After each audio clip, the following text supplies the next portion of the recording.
Drug inspector പോസ്റ്റിലേക്ക് കാണുമ്പോൾ ഞങ്ങൾ ഏറ്റവും കൂടുതൽ ആഗ്രഹിച്ച ഒരു പോസ്റ്റാണ് ഡ്രഗ്സ് ഇൻസ്പെക്ടർ. അപ്പോൾ first rank Mustana, second rank, third rank. ഓ, ഡ്രഗിൽ first rank, second rank, third rank. നിങ്ങളൊരു ഭീഷണിയാവോ കൊച്ചിക്കാർക്ക്? മിക്കവാറും ഒരു 3 വേക്കൻസിയാണ് വിളിച്ചിട്ടുണ്ടായിരുന്നത്. അപ്പോൾ എൻ്റെ കസിൻസ് ഒക്കെ വന്നിട്ട് ചോദിക്കും, ഈ വെറും 3 വേക്കൻസിക്ക് വേണ്ടി പഠിക്കാൻ ബട്ടുണ്ടോ? അതായത് വെറുതെ എന്തിനാ അങ്ങനെയൊക്കെ നോക്കണതെന്ന് വിചാരിക്കരുത്. കാരണം അവർക്ക് ഇപ്പം തന്നെ പഠിക്കാൻ മടിയാണ്. അപ്പോൾ നമുക്കൊരു റാങ്ക് കിട്ടിക്കഴിഞ്ഞാൽ അവർക്കൊരു തോട്ട് വരുമല്ലോ, ആ പഠിച്ചാൽ കിട്ടും എന്നുള്ളത്. അപ്പോൾ അതിൻ്റെ ഒരു വലിയൊരു ആഗ്രഹമായിരുന്നു, പ്രൂവ് ചെയ്യണമെന്നുള്ളത്. എങ്ങനെയാണ് സാംസൺ മെഡ്ലൈൻ അക്കാഡമിയിൽ എത്തിപ്പെടുന്നത്? കഴിഞ്ഞ അനലിസ്റ്റിൽ ഫസ്റ്റ് റാങ്ക് ആയിട്ടുള്ള ബെറ്റ്സി ചേച്ചി കോച്ചിങ് എടുത്തിരുന്നത് സാംസണിൽ നിന്നായിരുന്നു. ഇവിടെ നോട്ട്സ് നല്ല അടിപൊളി നോട്ട്സ് ആണ്. ആ നോട്ട് മാത്രം നമ്മൾ ഫോളോ ചെയ്താൽ മതി. കുറേ ടെക്സ്റ്റ് ബുക്ക് ഒക്കെ റെഫർ ചെയ്തിട്ടാണ് ഒരു നോട്ട് ഉണ്ടാക്കുന്നത്. ഒരു പോയിന്റ് പോലും മിസ്സായി പോവരുത് എന്നുള്ള ആ ഒരു നിർബന്ധം സാംസൺസിനുണ്ട്. ഇവിടെ ഡെയിലി ക്ലാസ്സുകളുണ്ട്, ലൈവ് ക്ലാസ്സുകളുണ്ട്, കൂടാതെ റെക്കോർഡ് ക്ലാസ്, ഫീൽഡിൽ എക്സ്പേർട്സിനെ വെച്ചിട്ടുള്ള ക്ലാസ്സുകൾ ഇവർ പ്രൊവൈഡ് ചെയ്യും. അതേപോലെ ഇൻഡിവിജ്വൽ ആയിട്ട് മെന്റർഷിപ്പ് കൊടുക്കുന്നുണ്ട്. എന്താണോ ഇപ്പൊ ഇവർക്ക് അറിയാത്ത കാര്യമാണെങ്കിൽ അറിയുന്ന ആൾക്കാരെ വെച്ചിട്ട് അവർ നമുക്ക് ഇന്റർവ്യൂവിനാണെങ്കിൽ പ്രിപ്പറേഷൻസിന് വേണ്ടിയിട്ട് ഇന്റർവ്യൂ ക്ലാസ് ആയിട്ട് വെക്കും. ഇത്രയും അവർ സപ്പോർട്ട് ചെയ്യും സ്റ്റുഡൻസിന്. ഇനി ഫീസ് ഇല്ലെങ്കിലും റിഡക്ഷൻ ആയിട്ടാണെങ്കിൽ ഇനി പൈസ തരാതെ വരെ കുട്ടികളെ ജോയിൻ ചെയ്യിക്കുന്ന ഒരു ഇൻസ്റ്റിറ്റ്യൂട്ടാണ്. നമ്മൾ ഹാർഡ് വർക്ക് ചെയ്താലും ഇങ്ങനൊരു സ്ട്രോങ് അക്കാഡമിയുടെ ഒരു സപ്പോർട്ട് ബാക്കിൽ വേണം തോന്നുന്നു അല്ലേ? നമുക്ക് പറ്റും, പക്ഷെ നമുക്ക് ആ ഒരു ഗൈഡൻസ് ഉണ്ടെങ്കിൽ ഒന്നുകൂടി എളുപ്പമാണ് ആ കാര്യം. മാഡമാണ് നമ്മളെ സാംസൺ വെല്ലിന്റെ ട്യൂട്ടറാണ്. മാഡം അങ്ങനെ പറഞ്ഞത്രേ, അതായത് എല്ലാവരെയും വിളിച്ചിട്ട് പ്രാർത്ഥിക്കണം കേട്ടോ, അവർക്ക് വേണ്ടി പ്രാർത്ഥിക്കണം. ഞാൻ വിശ്വസിക്കുന്നില്ല അങ്ങനെ ഒരു ഇൻസ്റ്റിറ്റ്യൂട്ടുകാർ പ്രാർത്ഥിക്കണം എന്ന് പറയുന്നത് ഞാൻ ആദ്യമായിട്ടാണ് കേൾക്കുന്നത്. ശരിക്കും ഇമോഷണലി അത്രയും അറ്റാച്ച്ഡ് ആണ് അവര്. ദൈവത്തിന്റെ ഒരു അനുഗ്രഹം ഉള്ള ഒരു ഇൻസ്റ്റിറ്റ്യൂട്ടാണ്. സാംസണിനെ പറ്റി ചോദിക്കുകയാണെങ്കിൽ ഞങ്ങൾ നിർത്തൂല. ഞങ്ങൾ 3 ജീവിതത്തിലാണെങ്കിലും കുറെ മാറ്റങ്ങൾ ഒരു വലിയ ഒരു വെളിച്ചം തന്നൊരു സത്യം അക്കാഡമിയാണ് ലൈഫ് ചേഞ്ച്. നമ്മളൊക്കെ ചിന്തിക്കുന്നതിനപ്പുറം ഓരോരുത്തർ നമ്മൾ എന്ത് പ്രോബ്ലം ഉണ്ടെങ്കിലും അതിലൊക്കെ ഒരു ഇൻവോൾവ് ചെയ്യുന്നത് നമുക്കത് സോൾവ് ചെയ്ത് തരാൻ അത്രയും ശ്രമിക്കുന്ന ആൾക്കാരാണ്. ലൈഫ് നെറ്റ് ടിവിയുടെ ഒരു പുതിയ എപ്പിസോഡിലേക്ക് എല്ലാവർക്കും സ്വാഗതം. ഇന്ന് നമ്മളുടെ കൂടെ 3 പേര് ഒരുമിച്ച് പഠിച്ച്, ഒരുമിച്ച് റാങ്ക് അടിച്ച്, ഒരുമിച്ച് ലൈഫിൽ സക്സസ്ഫുൾ ആയ ഒരു 3 ലേഡി സൂപ്പർ സ്റ്റാർസ് ആണ് നമ്മുടെ ഒപ്പം ഉള്ളത്. Welcome Mustana, Sobiha and Tansiya. എന്താണ് സന്തോഷമില്ലാത്ത? ഇപ്പൊ എത്തി നിൽക്കുന്നത് സാംസൺ മെഡ്ലൈൻ അക്കാഡമിയിലാണ്. എങ്ങനെയാണ് ഇവിടെ വരെ എത്തിയ ഒരുമിച്ചുള്ള ഒരു ജേർണി? അപ്പൊ ഞങ്ങള് ബിഫാം സെപ്പറേറ്റ് ആയിരുന്നു. എന്ന് വെച്ചാല് ഓള് ഞങ്ങളുടെ സീനിയർ ആയിരുന്നു. അവർ രണ്ടുപേരും ഒരു കോളേജിലായിരുന്നു. ഞാൻ ആലപ്പുഴയിലായിരുന്നു പഠിച്ചത്. ആലപ്പുഴ എവിടെ? ആലപ്പുഴ തുറവൂര്. പഠിച്ചത് മെഡിക്കൽ കോളേജിലായിരുന്നു. ഓക്കെ, മെഡിക്കൽ കോളേജിലായിരുന്നു പഠിച്ചത്. അത് കഴിഞ്ഞ് പിന്നെ എംഫാം ഫാർമസ്യൂട്ടിക്സ് കോഴിക്കോട് വെച്ചിട്ടാണ് ഞങ്ങൾ കണ്ടുമുട്ടുന്നത്. പറ എങ്ങനെയുണ്ടായിരുന്നു കണ്ടിട്ട്? ആക്ച്വലി ഞാൻ ബിഫാം കോഴിക്കോട് മെഡിക്കൽ കോളേജിലാണ്. അവിടെ എൻ്റെ ജൂനിയറാണ് സോബിയ. പിന്നെ അവിടെ 2019 ബിഫാം കഴിഞ്ഞത്. പിന്നെ ഒരു വർഷം ഗ്യാപ്പ് ഉണ്ടായിരുന്നു. അത് കഴിഞ്ഞിട്ടാണ് പിന്നെ എംഫാമിന് കയറുന്നത്. അപ്പം എംഫാമിന് അവിടെ എൻ്റെ ജൂനിയർ ആണെങ്കിലും അപ്പോൾ എംഫാമിന് എൻ്റെ കൂടെയാണ് സോബിയ. പിന്നെ തൻസിയ വന്നു. അവിടെ വെച്ചിട്ടാണ് പരിചയപ്പെടുന്നത്. ഫസ്റ്റ് ആരും നമുക്ക് അത്ര അറിയില്ലല്ലോ. പിന്നെ കൊറോണ ടൈം ആയിരുന്നു, ഫുൾ മാസ്ക് കാര്യങ്ങളൊക്കെ ആയിരുന്നു. അങ്ങനെ ഒരു അറ്റാച്ച്മെന്റ് ആദ്യം ഉണ്ടായിരുന്നു. മാസ്ക് വെച്ച് അറ്റാച്ച്മെന്റ് ആയോ? അല്ല, മാസ്ക് വെച്ച് അതൊരു ഫേസ് അങ്ങനെ ആയിരുന്നു. ആദ്യം ഒന്നും ഒരു കണക്ഷൻ ഒന്നും ആരും തമ്മിൽ അങ്ങനെ ഇല്ലായിരുന്നു. പിന്നെ ഇവര് ഡേ സ്കോളേഴ്സ് ആയിരുന്നു, ഞാൻ ഹോസ്റ്റലർ ആയിരുന്നു. അങ്ങനെ ഭക്ഷണമൊക്കെ ഉണ്ടാക്കി തരുമായിരുന്നു. അങ്ങനെ ഇപ്പൊ എന്തിലൊക്കെ റാങ്ക് അടിച്ചിരിക്കുന്ന റാങ്കിന്റെ ഒരു ഘോഷയാത്രയാണല്ലോ ജീവിതത്തില്. പറഞ്ഞു. ഡ്രഗ് ഇൻസ്പെക്ടർ പോസ്റ്റിലേക്ക് കാണുമ്പോൾ ഞങ്ങൾ ഏറ്റവും കൂടുതൽ ആഗ്രഹിച്ച ഒരു പോസ്റ്റാണ് ഡ്രഗ്സ് ഇൻസ്പെക്ടർ. ആ ഡ്രഗ് അല്ല. അപ്പോൾ first rank Mustana, second rank, third rank. ഓ, ഡ്രഗിൽ first rank, second rank, third rank. നിങ്ങളൊരു ഭീഷണിയാവോ കൊച്ചിക്കാർക്ക്? മിക്കവാറും. എന്തൊക്കെ സ്റ്റെപ്സ് എടുക്കാൻ പ്ലാൻ ചെയ്തേക്കുന്നേ? എല്ലാരും ഒന്ന് പേടിക്കട്ടെ, പറ. അങ്ങനെ സ്റ്റെപ്സ് ആയിട്ട് എടുക്കാൻ തീരുമാനിച്ചിട്ടില്ല. ഇപ്പോൾ പുതിയ കയറുന്നല്ലേ ഉള്ളൂ, നമുക്ക് എങ്ങനെയാണെന്ന് അറിയില്ല. എന്നാലും ഒരു സിംഗപ്പണ്ണ മൂടായിരിക്കില്ല അങ്ങോട്ട് ചെന്നിട്ട് ഇപ്പൊ ഇതെല്ലാം അങ്ങോട്ട് ക്രാക്ക് ചെയ്യുന്നുള്ളൊരു വൈബ് ഉണ്ടോ? അങ്ങനെയൊന്നുമില്ല. എങ്ങനെയാണ് സാംസൺ മെഡ്ലൈൻ അക്കാഡമിയിൽ എത്തിപ്പെടുന്നത്? ഈ ഒരു സിലബസ് വന്ന ടൈമിൽ ഭയങ്കര ഒരു ടെൻഷനായിരുന്നു. കാരണം അത്രയും വലിയൊരു സിലബസ് പെട്ടെന്ന് ഒരു ചെറിയ സമയത്തിൻ്റെ ഉള്ളിൽ വന്നപ്പോൾ അപ്പോൾ നമുക്കത് കംപ്ലീറ്റ് ചെയ്യാൻ പറ്റൂല, എന്തായാലും ഒരു കോച്ചിങ് ഇല്ലാതെ പറ്റൂല. അങ്ങനെ ആ ഒരു ടൈമിൽ നമ്മൾ അന്വേഷിച്ചിട്ട് കണ്ടെത്തിയ ഒരു ഇൻസ്റ്റിറ്റ്യൂട്ടാണ്. അത് മാത്രമല്ല, കഴിഞ്ഞ അനലിസ്റ്റിൽ ഫസ്റ്റ് റാങ്ക് ആയിട്ടുള്ള ബെറ്റ്സി ചേച്ചി കോച്ചിങ് എടുത്തിരുന്നത് സാംസണിൽ നിന്നായിരുന്നു. അപ്പോൾ ചേച്ചീൻ്റെ ഒരു യൂട്യൂബ് വീഡിയോ ഉണ്ട്. അപ്പോൾ നമുക്ക് അങ്ങനെ നമ്മൾ നോക്കുമ്പോഴേക്കും കുറച്ചുകൂടെ ഹൈലൈറ്റ് ചെയ്ത് നിന്നിരുന്നൊരു പേര് സാംസൺ ആയിരുന്നു. അതെ അല്ലേ? ആൻഡ് ഇവിടെ നിങ്ങൾ എക്സ്പീരിയൻസ് ചെയ്തത് എങ്ങനെയായിരുന്നു? കോച്ചിങ് ഒക്കെ കുറച്ചുകൂടെ വേറിട്ടുള്ള എക്സ്പീരിയൻസസ് ഒക്കെ ആയിരുന്നു? യൂഷ്വൽ ഓർഡിനറി ഒരു എഡ്യൂക്കേഷൻ സ്റ്റൈലിൽ നിന്നൊക്കെ മാറി കുറച്ച് വെറൈറ്റി ആയിരുന്നു ഇവിടുത്തെ അപ്രോച്ചും കാര്യങ്ങളൊക്കെ?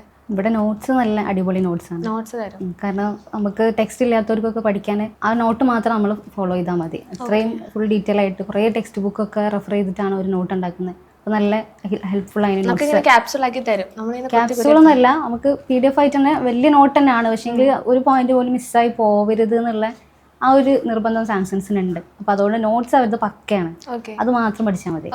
ശരിക്കും അവർക്കൊരു ബിസിനസ് അല്ല ഇത്, അവരൊരു എന്താ പറയുക, ഒരു ഡെഡിക്കേഷൻ അല്ലെങ്കിൽ അവരുടെ ആഗ്രഹം എന്ന് പറയില്ലേ, അതാണ് തോന്നുന്നത്. സമൂഹത്തിലേക്ക് കുറച്ച് ആൾക്കാരെ സാർക്ക് നമ്മൾ ഫീസ് ഇല്ല എന്ന് പറഞ്ഞാൽ സാർക്ക് പ്രശ്നം ഉണ്ടാവില്ല. പക്ഷെ സാറ് നിനക്ക് എന്താ, നമുക്ക് നല്ല സ്റ്റുഡൻസിനെ കിട്ടണം, ആ ഒരു അത്രയും ഒരു ആത്മാർത്ഥത ഉള്ള കുറച്ച് ആൾക്കാർ. ആദ്യമായിട്ടാണ് ഞങ്ങളിവിടെ വർക്ക് ചെയ്യുമ്പോഴാണ് ഞങ്ങൾക്ക് അത്രയും അടുത്ത എക്സ്പോഷർ കിട്ടുന്നത്.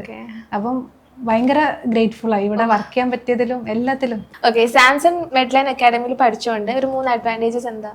നമുക്ക് കൺസിസ്റ്റൻ്റ് ആയിട്ട് പഠിക്കാൻ പറ്റും. കാര്യം ഇവിടെ ഡെയിലി ക്ലാസ്സുകളുണ്ട്, ലൈവ് ക്ലാസ്സുകളുണ്ട്, കൂടാണ്ട് റെക്കോർഡ് ക്ലാസ് പ്ലസ് ഫീൽഡിൽ എക്സ്പേർട്സിനെ വെച്ചിട്ടുള്ള ക്ലാസ്സുകൾ ഇവർ പ്രൊവൈഡ് ചെയ്യും. നമുക്ക് ഇവരോടൊപ്പം തന്നെ പഠിച്ചു പോകാൻ വേണ്ടിയിട്ട് ഇത് ഹെൽപ്പ് ചെയ്തിട്ടുണ്ട് ഒരുപാട്. ഓക്കെ, ഇപ്പൊ ഇവിടെ തന്നെ ടീച്ചേഴ്സായിട്ട് വർക്ക് ചെയ്യണല്ലേ, അപ്പൊ ഇനി ഫ്യൂച്ചർ പ്ലാൻ എന്താ? ഇവിടെയും പിന്നെ നമ്മുടെ അല്ലാതെ ഗവൺമെന്റിന്റെ അവിടെ എല്ലാവരും മാറി മാറി ഉള്ള പ്ലാൻ ആണോ, എന്താണ്? അങ്ങനെ വർക്ക് ചെയ്യാൻ പറ്റില്ലല്ലോ. എന്തായാലും ജോലി കിട്ടുന്നവരെ എന്തായാലും സാറ് നിങ്ങൾക്ക് നല്ല സപ്പോർട്ടാണ്. എങ്ങനെയാണ് വിശേഷങ്ങൾ? എന്തൊക്കെയാണ് ഈ റാങ്ക് അടിച്ചു, എന്തൊക്കെയാണ് ഒരു ഹൈലൈറ്റിംഗ് വിശേഷങ്ങൾ പറയും? ഞങ്ങൾ കണ്ട ഏറ്റവും വലിയൊരു സ്വപ്നം എന്ന് പറയാം, ഞങ്ങൾ 3 പേരും ഞങ്ങൾ PSC ഇന്റർവ്യൂവിന് ഞങ്ങൾ ഒരുമിച്ചാണ് ഫുൾ പ്രിപ്പയർ ചെയ്തത്. ഞങ്ങൾ ഒരു ഗ്രൂപ്പ് ഉണ്ടാക്കി ഞങ്ങൾ അങ്ങനെ പ്രിപ്പയർ ചെയ്ത ആൾക്കാരാണ്. അപ്പൊ ഞങ്ങൾ അവിടെ പോയിട്ട് അവിടെ നിന്നൊരു ഫോട്ടോ, 3 പേരുടെയും ഇന്റർവ്യൂ മാറ്റി വെച്ചിരുന്നു. 3 ദിവസത്തെ ഇന്റർവ്യൂല് ഫസ്റ്റ് ഡേ ആയിരുന്നു ഞങ്ങളുടെ ഇന്റർവ്യൂ വന്നിരുന്നത്, അത് മാറ്റി വെച്ചിരുന്നു. അപ്പൊ നമുക്ക് വീണ്ടും കൂടുതൽ ടെൻഷൻസ്. ഞങ്ങളുടെ ഒരു ജേർണി എന്ന് പറയുന്നത് ഫുൾ ഓഫ് ടെൻഷൻസ് ആയിരുന്നു. ടെൻഷൻ അടിച്ച് റാങ്ക് അടിച്ചു, അങ്ങനത്തെ കട്ടുള്ള മലയാളം. ഓക്കെ, അങ്ങനെ ഇന്റർവ്യൂ മാറ്റി വെച്ചു. പിന്നെ ഞങ്ങൾ 3 പേരും കൂടെ ഒരുമിച്ച് ആ ഇന്റർവ്യൂവിന് പോയത്.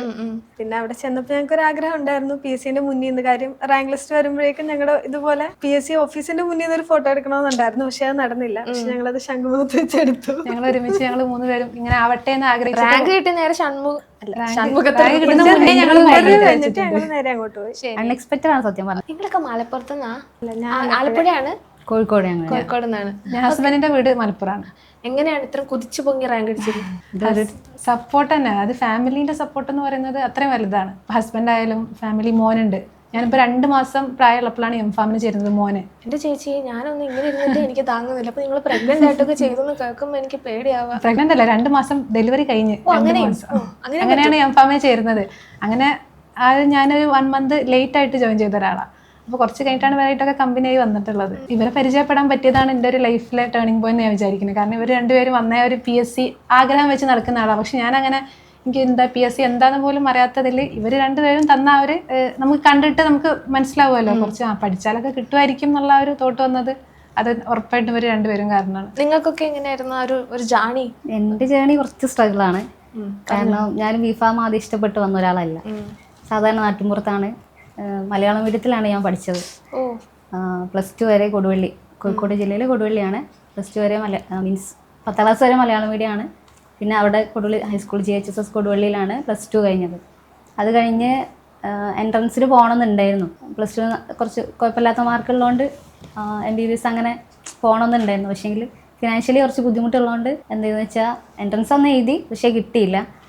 അപ്പോൾ കെമിസ്ട്രി ഇഷ്ടമാണ്. അപ്പോൾ കെമിസ്ട്രി ഇഷ്ടമുള്ളതുകൊണ്ട് അത് മാത്സ് ഇഷ്ടമില്ല, ഇംഗ്ലീഷ് ഇഷ്ടമില്ല. അപ്പോൾ അത് രണ്ടും ഇല്ലാത്തൊരു സബ്ജക്റ്റ് സെലക്ട് ചെയ്യണമെന്നുണ്ട്. അപ്പോൾ നോക്കിയപ്പോൾ കെമിസ്ട്രി ഇഷ്ടമാണ്, ബയോളജി ഇഷ്ടമാണ്, ഫിസിക്സ് ഇഷ്ടമാണ്. അപ്പോൾ ഞാൻ വിചാരിച്ചു മീൻസ് മാത്സ് ഇല്ല, ഇംഗ്ലീഷ് ഇല്ല. അപ്പോൾ പിന്നെ ഒരു ഓപ്ഷൻ ഉള്ളത് ഇംഗ്ലീഷ് ഇല്ലാത്തതുകൊണ്ട് ഞാൻ എടുത്തത്. ഇംഗ്ലീഷിനോട് എന്താ? ഇംഗ്ലീഷ് മാർക്ക് സ്കോർ ചെയ്യാൻ പറ്റുന്നില്ല. ഏത് അങ്ങനെയൊക്കെ ചെയ്യും, പക്ഷേ മാർക്ക് സ്കോർ ചെയ്യാൻ പറ്റില്ല. മാത്സ് ആണെങ്കിലും മാർക്ക് അങ്ങനെ സ്കോർ ചെയ്യാൻ പറ്റില്ല. അപ്പോൾ വെറുതെ ഇഷ്ടമില്ലാത്ത ഒരു സബ്ജക്റ്റ് കൂടെ വെച്ചിട്ട് സ്ട്രഗിൾ ചെയ്യാൻ നല്ലത് ഇഷ്ടമുള്ള ഒരു വിഷയമുള്ള കോഴ്സ് എടുക്കുന്നത്. അപ്പോൾ അങ്ങനെ നോക്കിയപ്പോഴാണ് പിന്നെ കെമിസ്ട്രിയാണ്, ബിഫാമിനെ പറ്റി അന്വേഷിച്ചപ്പോൾ കെമിസ്ട്രിയാണ് കൂടുതലുള്ളത്. 4 വർഷം കെമിസ്ട്രി ഉണ്ടെന്ന് മനസ്സിലായി. അങ്ങനെയാണ് പിന്നെ ബിഫാം സെലക്ട് ചെയ്യുക. അത് ഞങ്ങൾ ഗ്രൂപ്പ് ഉണ്ടായിരുന്നു, +2 ഒരു 5 പേര് ഒരുമിച്ച് ഒരു ബെഞ്ചിൽ. അങ്ങനെയാണ് +2 കംപ്ലീറ്റ് 2 ഇയേഴ്സ് ഞങ്ങൾ 5 പേരും. അപ്പോൾ ഞങ്ങൾ എല്ലാവരും കൂടെ +2 കഴിഞ്ഞപ്പോൾ ഇങ്ങനെ ആലോചിച്ച് എന്ത് കോഴ്സ് പഠിക്കും. അപ്പോൾ ഓരോരുത്തർ 5 പേരും 5 ഫീൽഡിലേക്കാണ് പോയത്. ഞാൻ പിന്നെ കെമിസ്ട്രി ഇഷ്ടമായതുകൊണ്ട് ബിഫാം ഉണ്ട്. അന്ന് നമ്മൾ പറയുമ്പോൾ മരുന്നെടുക്കുന്ന ഒരാളെന്ന് എല്ലാവരും പറയാം. ബിഫാം കഴിഞ്ഞാൽ മരുന്നെടുത്ത് കൊടുക്കുന്ന ഒരാൾ എന്നുള്ള പേര് ലാബിലാണ് ഉണ്ടാവുന്നത് സാധാരണ. അങ്ങനെ ബിഫാമിന് അപ്ലൈ ചെയ്ത്. അതേപോലെ ഫിസിക്സ് ഇഷ്ടമായിരുന്നു. അപ്പോൾ ഫിസിക്സിന് ക്രിസ്ത്യൻ കോളേജിൽ, കോഴിക്കോട് ക്രിസ്ത്യൻ കോളേജിൽ. സിമ്പിൾ ആയിട്ടുള്ള കാര്യങ്ങളൊന്നും ഇഷ്ടമല്ലല്ലോ, എല്ലാം കുറച്ച് ഉള്ളിൽ ഇഷ്ടമുള്ള ഒരു കാര്യം ചെയ്യാന്ന് മാത്രം. അങ്ങനെ ഇഷ്ടമില്ലാത്തൊരു പാഷൻ എന്ന് പറഞ്ഞാൽ അങ്ങനെയാണല്ലോ, ഇഷ്ടമുള്ള കാര്യം ചെയ്യുക, അതിൽ സന്തോഷം കണ്ടെത്താമല്ലോ. അപ്പോൾ ഫിസിക്സ് ഇഷ്ടമാണ്, കെമിസ്ട്രി ഇഷ്ടമാണ്. അപ്പോൾ ഫിസിക്സിലേക്ക് പോവാം. അതിന് അപ്ലൈ ചെയ്തു, ഡിഗ്രി കോഴ്സായിട്ട് ബിഫാമിന് അപ്ലൈ ചെയ്തിട്ട്. ഫിസിക്സ് ക്രിസ്ത്യൻ കോളേജിൽ കിട്ടി. അവിടെ ജോയിൻ ചെയ്ത് ഒരു 2-3 മാസം അവിടെ പോയി. അപ്പോൾ അവിടെ കോളേജൊക്കെ ആയിട്ട് കംഫർട്ടായി. പിന്നെ എനിക്ക് തോന്നി ഡിഗ്രി പഠിച്ചു കഴിഞ്ഞാൽ ഡിഗ്രി കംപ്ലീറ്റ് ആകുമ്പോഴത്തേക്കിനും കല്യാണം കഴിച്ച് വിടും.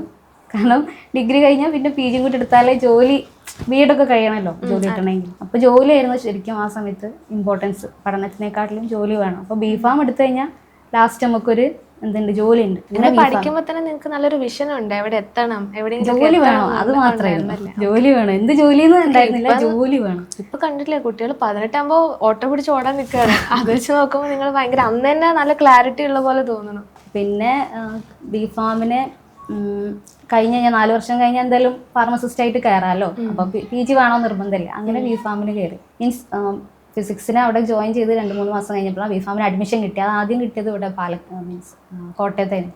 അവിടെ പോകാൻ നിൽക്കുമ്പോഴാണ് അലോട്ട്മെൻറ്റ് മാറിയിട്ട് കോഴിക്കോട് മെഡിക്കൽ കോളേജിൽ ബിഫാമിന് കിട്ടി. ബിഫാമിന് പോയപ്പം ഇംഗ്ലീഷും മാത്സും ഇഷ്ടമില്ലാത്തതുകൊണ്ടാണ് ബിഫാമിൽ എത്തിയത്. പക്ഷെ അവിടെ എത്തിയപ്പോൾ +2 കണ്ട സബ്ജക്റ്റ് ഒന്നും അല്ല, ഇഷ്ടംപോലെ ഫുൾ ഇംഗ്ലീഷാണ്. കെമിസ്ട്രി ഒന്നും നമ്മൾ കണ്ട ലെവലേ അല്ല, വേറെ ലെവൽ കെമിസ്ട്രികളാണ്. പിന്നെ ഒരു മാസം 2 മാസം അവിടെ കുറച്ച് സ്ട്രഗിളായി നിന്നാലും പിന്നെ ഒരു സെക്കൻഡ് ഇയർ ആയപ്പോൾ പിന്നെ ആ ട്രാക്കിലേക്ക് എത്തി. ഡിഗ്രി വെച്ച് തീർക്കാന്ന്, മീൻസ് ബിഫാം വെച്ച് നിർത്താമെന്ന് വിചാരിച്ചാൽ കഴിഞ്ഞ് ജോലിക്ക് കയറാം. അപ്പോൾ 4th ഇയർ ആയപ്പോഴാണ് PSC ആ സമയത്ത് മനസ്സിലില്ല, പറഞ്ഞുതരാൻ ആരുമില്ല. PSC എന്നുള്ളൊരു വേർഡ് പോലും അന്ന് അറിയണ്ടായില്ല സത്യം പറഞ്ഞാൽ. പിന്നെ എപ്പോഴാണ് അറിഞ്ഞേ? ശരിക്കും പറഞ്ഞാൽ ബിഫാം കഴിഞ്ഞിട്ടാണ് അറിയുന്നത്. ബിഫാമിൽ പറയുകയാണെങ്കിൽ 4th ഇയർ ഒക്കെ ആയപ്പോഴാണ് ബിഫാം എന്താണ്, ഫാർമസി എന്താണ് അങ്ങനെയൊക്കെ അറിയണത്. പക്ഷെ നമ്മൾ ഡെപ്തിൽ വായിക്കുമ്പോൾ നമുക്ക് മനസ്സിലാവില്ല ഇന്ന സബ്ജക്ട്സുകളാണ്, ഇത്രയും കാര്യങ്ങളൊക്കെ ഉണ്ടെന്ന്. അപ്പോഴാണ് മനസ്സിലായത് മരുന്നെടുത്ത് കൊടുക്കുന്ന കാര്യം മാത്രമല്ല ഇതിലുള്ളത്, നമുക്ക് അതിനെക്കാട്ടിലും അപ്പുറം ചെയ്യാനുണ്ട്. അങ്ങനെയാണ് പിന്നെ എൻട്രൻസ് എഴുതി. GPAT, അന്ന് GPAT ഉണ്ടെന്നും അറിയില്ല, എൻട്രൻസ് ഉണ്ടെന്നും അറിയില്ല. ഇതൊക്കെ എങ്ങനെ തപ്പി? ടീച്ചേഴ്സ് പറയുമല്ലോ, നമ്മൾ ഇടയ്ക്കിടയ്ക്ക് വന്ന് ഇങ്ങനെ ലാബിലൊക്കെ ആണെങ്കിലും ചെറിയ ചെറിയ കാര്യങ്ങൾ പറയുമ്പോൾ. നിങ്ങൾ പഠിപ്പിച്ചിട്ടായിരുന്നു? എനിക്ക് ഇന്നൊരു സംശയം കേട്ടിട്ട് ടീച്ചർ പറയുന്ന ഓരോ പോയിന്റ് നോട്ട് ചെയ്ത് വെച്ചൊക്കെ ചെയ്യുന്നു അല്ലേ? അല്ലേ അതന്നെ. ഏറ്റവും സിൻസിയർ ആയിട്ട് വർക്ക് ചെയ്യുന്ന ഒരാളാട്ടോ. ടീച്ചേഴ്സിന്റെ ഇടയ്ക്കാണെങ്കിലും നല്ലൊരു മതിപ്പുള്ള ഒരാളാണ്. ടീച്ചേഴ്സിന്റെ പെറ്റ്സ്. അങ്ങനെയൊന്നും ഇല്ല, പൊക്കല്ലേ കുറച്ച്. അപ്പോൾ അങ്ങനെ ടീച്ചേഴ്സ് ഒക്കെ ഇങ്ങനെ വന്ന് പറയും, PSC ജലീൽ സാറിൻ്റെ ഒക്കെ ഓർമ്മയുണ്ട്, PSC ഉണ്ട് എഴുതണം, പിന്നെ GPAT ഉണ്ട്, അതേ എംഫാമിനുള്ള അഡ്മിഷൻ ഉള്ളതാണെന്നൊക്കെ പറഞ്ഞിട്ട്. അങ്ങനെ ബിഫാം കുറച്ച് സ്റ്റോറി സമയം എനിക്ക് കുറച്ച് റെസ്റ്റ് വേണം ചേച്ചി പറയുന്നു, കുറച്ച് ഷോർട്ടേക്ക് പറഞ്ഞു. അപ്പോൾ എന്താണ് പറയുക, ബിഫാം 4th ഇയർ ആയി. പിന്നെ GPAT എഴുതി. ആ സമയത്ത് കിട്ടുമായിരുന്നു, പക്ഷേ പല കാരണം കൊണ്ട് പോകാൻ പറ്റിയില്ല. പിന്നെ ഒരു വർഷത്തെ ഗ്യാപ്പ്, കൊറോണയൊക്കെ ആയി. അങ്ങനെ PSCയുടെ ആ ഒരു ജേർണി സ്ട്രഗിൾ ആയിരുന്നു. അപ്പോൾ ആ സമയത്ത് ആ ഒരു വർഷം ഗ്യാപ്പ് വന്നല്ലോ. ആ സമയത്ത് മാരേജ് ഉറപ്പിച്ചു. അങ്ങനെ കുറച്ച് കാര്യങ്ങളൊക്കെ ആയി. അപ്പോൾ കോഴിക്കോട് കിട്ടുകയാണെങ്കിൽ മാത്രം പോയാൽ മതി എന്നായിരുന്നു അന്ന്. അപ്പോൾ കണ്ണൂരേ കിട്ടുള്ളൂ, അപ്പോൾ അന്ന് പോയില്ല. അങ്ങനെ കോഴിക്കോട് അഡ്മിഷൻ കിട്ടാൻ വേണ്ടി രണ്ടാമത് വീണ്ടും GPAT എഴുതി. പിന്നെ ഒരു വർഷം കഴിഞ്ഞിട്ട് അതിൻ്റെ റിസൾട്ട് കാര്യങ്ങളൊക്കെ വരുള്ളൂ. അപ്പോൾ അതിൻ്റെ ഇടയ്ക്ക് ഒരു ജോലി കിട്ടി, കോട്ടപ്പറമ്പ് ഹോസ്പിറ്റലിൽ ജോലി കിട്ടി. അവിടെ പോയപ്പോൾ അവിടെ ഒരു ഫാർമസിസ്റ്റ് ഉണ്ട്. ആ ഫാർമസിസ്റ്റ് PSC ലാസ്റ്റ് മൊമെന്റിൽ കയറാൻ നിൽക്കുക, ഒരു വേക്കൻസി വേണമെന്ന ആൾ കയറുന്നുള്ളത്. അപ്പോൾ അവരിങ്ങനെ പറയുന്നുണ്ട് PSC, അങ്ങനെയാണ് ആ PSCനെ പറ്റി അറിയണത്. അങ്ങനെ ഒരു മാസം മുന്നിൽ ഒരു എക്സാം വന്നു, പഠിച്ചോന്ന് പറഞ്ഞ്. അപ്പോൾ ഒരു മാസം ഉണ്ട് ജോലി ചെയ്യേണ്ട. അപ്പോൾ ഒരു ഹോസ്റ്റലിൽ നിന്നിട്ട് ജസ്റ്റ് ഒരു അങ്ങനെ എഴുതി, അതിൽ ലിസ്റ്റിൽ വരാൻ പറ്റി. അങ്ങനെയാണ് PSC തുടങ്ങിയത്. പരിപാടി അവിടെ തുടങ്ങിയത്. എങ്ങനെ വന്നു സാംസൺസിലേക്ക് വന്നത്? PG ഒക്കെ കഴിഞ്ഞതിന് ശേഷം. അന്ന് ആ ലിസ്റ്റിൽ വന്നല്ലോ. ആ ലിസ്റ്റിൽ വന്നതിന് ശേഷം ജോലി കിട്ടും എന്നൊക്കെ വിചാരിച്ചു. പക്ഷേങ്കിൽ വാക്കൻസി കുറവായതുകൊണ്ട് 47 എല്ലാവരും പറഞ്ഞ് കിട്ടുന്നു. പക്ഷേങ്കിൽ വാക്കൻസി കുറവായതുകൊണ്ട് ഇന്നെ കയറാൻ പറ്റില്ല. നമ്മൾ ഹാർഡ് വർക്ക് ചെയ്താലും ഇങ്ങനൊരു സ്ട്രോങ് അക്കാഡമിയുടെ ഒരു സപ്പോർട്ട് ബാക്കിൽ വേണം തോന്നുന്നു അല്ലേ? അല്ലാതെ PSC അല്ലെങ്കിൽ ഗവൺമെന്റ് എക്സാംസ് ഒക്കെ ക്രാക്ക് ചെയ്യാൻ കുറച്ച് ബുദ്ധിമുട്ടാണ്. നമുക്ക് പറ്റും, പക്ഷെ നമുക്ക് ആ ഒരു ഗൈഡൻസ് ഉണ്ടെങ്കിൽ ഒന്നുകൂടെ എളുപ്പമാണ് ആ കാര്യം. അതായത് നമുക്ക് അതും അത്രയും സിൻസിയർ ആയിട്ടൊരു ഇൻസ്റ്റിറ്റ്യൂഷൻ അങ്ങനെ എഫേർട്ട് ഇടുന്നുണ്ടെങ്കിൽ നമുക്ക് ഒന്നും കൂടെ ആ ജേർണി ഭയങ്കര എളുപ്പമായിരിക്കും. അല്ലെങ്കിൽ നമ്മൾ തന്നെ എവിടെന്നെങ്കിലും അത്രയും വലിയൊരു സിലബസ് അല്ല. അപ്പോൾ നമ്മൾ നോട്ട്സ് ഉണ്ടാക്കി പഠിക്കുമ്പോൾ അത് ഒരുപാട് ടൈം എടുക്കും. പിന്നെ എക്സാമിന് 2 months മുന്നേ സിലബസ് വരത്തുള്ളൂ. അപ്പോൾ അങ്ങനെ വരുന്ന സമയത്ത് ഈ ബിഫാമിനെന്ന് പറയുമ്പോഴേക്കും ഓരോ സബ്ജക്റ്റ് വൈസ് അത്രയും ടെക്സ്റ്റുകൾ അവൈലബിൾ ആണ്. ഒരിക്കലും നമ്മൾ ഒരു ടെക്സ്റ്റ് തന്നെ നമ്മൾ വായിച്ച് തീർക്കലില്ല. അപ്പോൾ പിന്നെ ഇത്രയും സിലബസ്, ഇത്രയും ടെക്സ്റ്റ് ബുക്കുകൾ നമുക്ക് റെഫർ ചെയ്തിട്ട് നോട്ട്സ് പ്രിപ്പയർ ചെയ്തിട്ട് പിന്നെ അത് പഠിക്കാനുള്ള ടൈം ഉണ്ടാവത്തില്ല. ശരിയാണ്. ഇപ്പം എനിക്ക് തോന്നുന്നു ഇത്രയും പഠിച്ചില്ലേ, അപ്പം നിങ്ങൾക്ക് കുറേ ടെക്നിക്സ് മനസ്സിലായില്ലേ, ഇങ്ങനെ പഠിച്ചാൽ കുറച്ചുകൂടി എളുപ്പം ഒരു പോർഷൻ കവർ ചെയ്യാൻ പറ്റും. അപ്പോൾ ഇപ്പം എന്തായാലും കുട്ടികൾക്ക് എക്സാം ടൈമാണ്. അപ്പോൾ എന്തെങ്കിലും ടിപ്സ് എന്തെങ്കിലും പറഞ്ഞു കൊടുക്കാനുണ്ടോ? ശരിക്കും പറഞ്ഞാൽ നമ്മൾ ടിപ്സ് ആയിട്ട് ഓരോരുത്തർക്കും ഓരോ രീതിയായിരിക്കും. അപ്പോൾ നമുക്കൊരു ഫോളോ പറ്റുമ്പോഴാണ് നമ്മളിൽ നിന്ന് എന്താണ് ഫോൾട്ട് എന്ന് മനസ്സിലാക്കുക. ചിലർക്ക് പെട്ടെന്ന് കുറച്ചൊരു സമയം കൊണ്ട് തന്നെ എഴുതി തീർക്കാനും അല്ലെങ്കിൽ കുറച്ച് സമയം കൊണ്ട് പഠിച്ചു കഴിഞ്ഞാൽ പെട്ടെന്ന് കയറാൻ പറ്റും, അങ്ങനെ ഉണ്ടാവും. ചിലർക്ക് അത്രക്ക് ഒരു കപ്പാസിറ്റി ഉണ്ടായിക്കോണമെന്നില്ല. ഞാനൊക്കെ അങ്ങനെയാണ്. കാരണം ഫസ്റ്റ് ഞാൻ പറഞ്ഞില്ലേ, ഒരു 2020 DME DHS എക്സാം വന്നത്. അതിലെനിക്ക് എന്താ പറയുക, ഇതേപോലെ ഒരു ഗൈഡൻസ് ഇല്ലാത്തതുകൊണ്ട് ഇങ്ങനെ സിലബസോ കാര്യങ്ങളോ ബേസിക് ഉണ്ടോ എന്ന് പറഞ്ഞുതരാനും ആരും ഉണ്ടായിരുന്നില്ല. ഞാൻ ചോദിച്ചിട്ടുമില്ല, കാരണം അറിയില്ലല്ലോ ഫീൽഡിനെ പറ്റി. അപ്പോൾ അങ്ങനെ പറഞ്ഞു തരാനൊക്കെ ഒരാളുണ്ടെന്നുണ്ടെങ്കിൽ നമുക്ക് പെട്ടെന്ന് ക്രാക്ക് ചെയ്യാൻ വേണ്ടി പറ്റും. അല്ലാത്തവർ നമ്മൾ കുറേ സമയം എടുക്കും, വർഷങ്ങൾ. ചിലർ 6 മാസം കൊണ്ട് എഴുതി തീർക്കുന്നവരുണ്ടാവും, ചിലർ വർഷങ്ങളായിട്ട് എഴുതുന്നവരുണ്ടാവും. കുറച്ചൊരു വർഷം നല്ലൊരു ഗൈഡൻസ് ഉണ്ടെങ്കിൽ കുറഞ്ഞ സമയത്തിനുള്ളിൽ തന്നെ കയറാൻ പറ്റും. ആർക്കും പറ്റാത്ത കാര്യമില്ല, എല്ലാവർക്കും പറ്റുന്ന.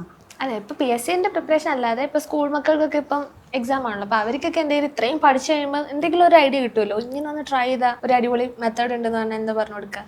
നമ്മൾ റിവൈസ് ചെയ്യുക, എത്രത്തോളം റിവൈസ് ചെയ്യാൻ പറ്റുമോ അത്രയും റിവൈസ് ചെയ്യുക. പിന്നെ എനിക്ക് തോന്നിയിട്ടുണ്ട് ഈ പഠിക്കാൻ സമയം എന്തൊരു മടിയാന്ന് പറയുക. എൻ്റെ ചേച്ചിയെ തുണി അലക്കാൻ തന്നെ മടിയാണ്. നിങ്ങൾ എങ്ങനെ ഇതെല്ലാം കൂടെ മടിയില്ലാണ്ട് പഠിക്കുക? ഒരു കാര്യം ചെയ്യാൻ പിന്നെ ആവട്ടെ, നാളെ ആവട്ടെ എന്നൊരു മൈൻഡ് എല്ലാവർക്കും എപ്പോഴും വരും.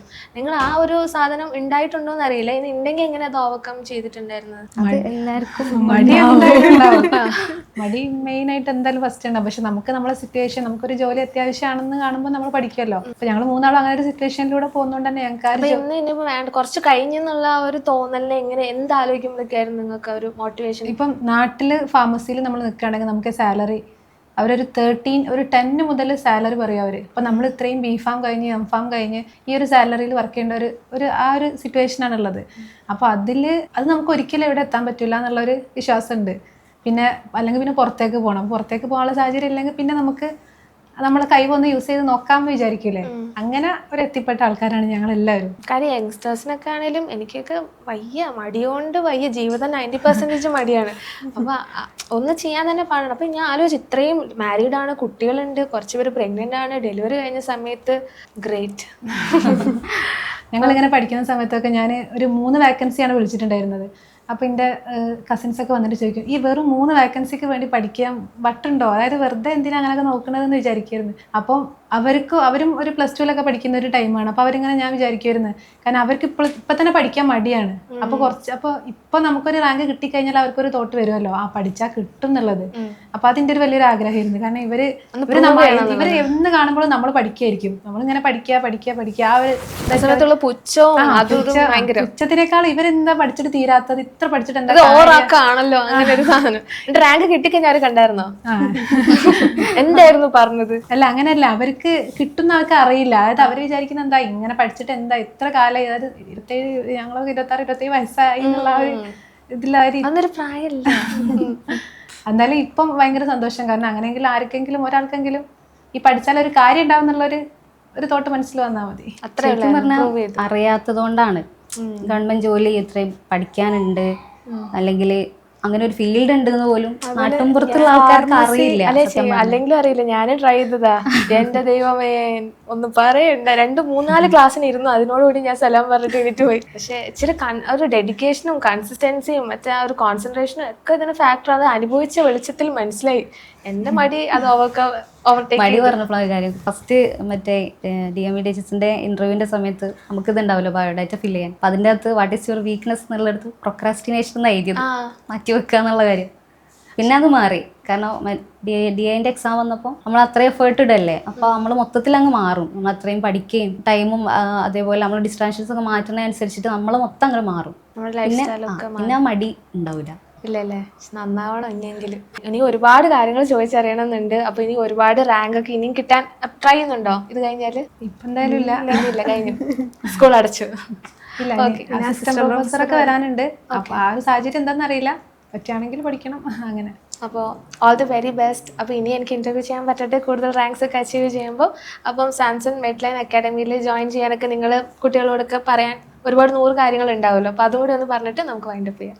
ഉറപ്പായിട്ടും ഞാൻ ഇപ്പോൾ ഈ ഒരു സാംസൺ സ്മെല്ലിൽ ഞാൻ ലേറ്റായിട്ട് പരിചയപ്പെട്ട ഒരാളാണ്. അതായത് ഫസ്റ്റ് ഇനീഷ്യൽ സ്റ്റേജിലൊന്നും ഞാനിങ്ങനെ ഒരു അക്കാദമി ഉള്ളത് ഞാൻ അറിഞ്ഞിട്ടില്ല, കുറച്ച് വൈകിട്ടാണ് അറിഞ്ഞത്. അപ്പോൾ അതിൻ്റെ ഒരു ബുദ്ധിമുട്ട് എനിക്ക് ഞാൻ ഫേസ് ചെയ്തിട്ടുണ്ട്.